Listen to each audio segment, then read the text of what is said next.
Assalamu alaikum, I'm Aisha and you're watching Samaa News. Here are today's headlines.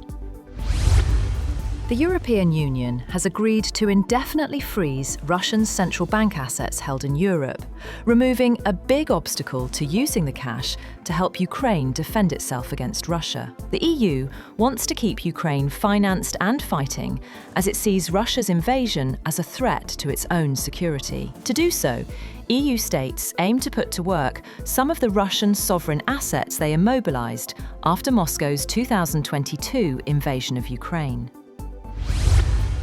US President Donald Trump says Thailand and Cambodia have agreed to cease all shooting following calls with both leaders. Thailand's Prime Minister Anutin Charnvirakul had earlier said no ceasefire was in place yet, adding he told Trump that Bangkok was not the aggressor. Trump urged both sides to return to a July ceasefire, while Thailand says no trade pressure was discussed.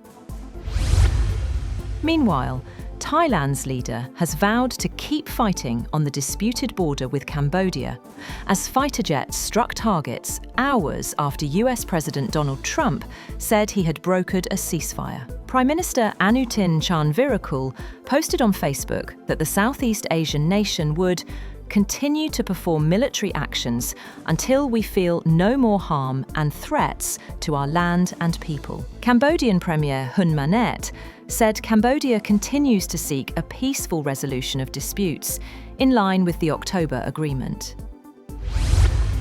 Democrats on a congressional oversight panel have released new photos from Jeffrey Epstein's estate, including several showing now President Donald Trump. Lawmakers say they are reviewing tens of thousands of images as part of an ongoing probe. The photos include Trump with Epstein, as well as those of former President Bill Clinton, former Trump aide Steve Bannon, Bill Gates, and former Treasury Secretary Larry Summers, though the women's faces are redacted. Trump has denied any knowledge of Epstein's crimes, and the White House has not commented.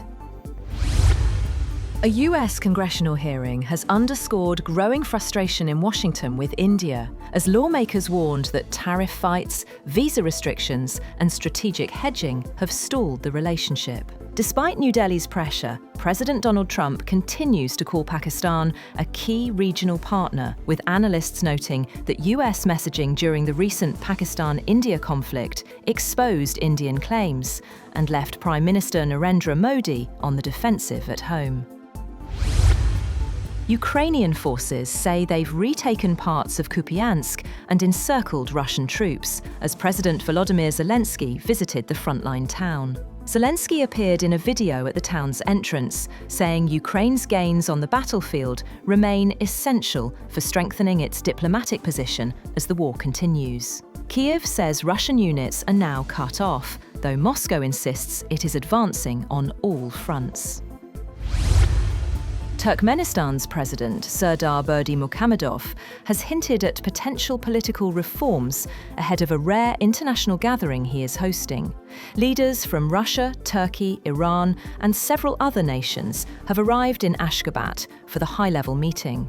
In a message published in the state newspaper marking 30 years of the nation's neutrality, the president suggested that updates to Turkmenistan's political framework may be on the horizon, a notable signal from a government often criticized for its opaque and tightly controlled system.